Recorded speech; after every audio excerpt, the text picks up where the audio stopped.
السلام عليكم ورحمة الله وبركاته. ردًا على الانتقادات التي طالته بسبب عدم نشره لصور زوجته على حسابه الخاص، وردًا على أسئلة متابعيه: علاش ما توريش مرتك؟ خايف لا ياخذوها بالعين.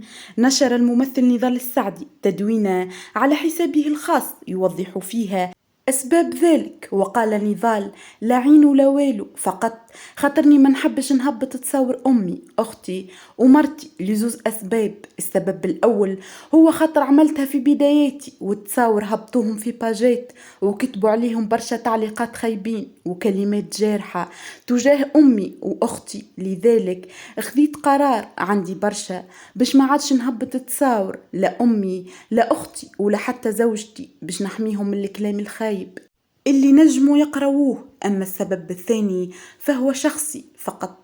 وإلى هنا أترككم أصدقائي وأصدقاء القناة في رعاية الله وحفظه، وأستودعكم الله الذي لا تضيع ودائعه، وإلى اللقاء في فيديو آخر إن شاء الله.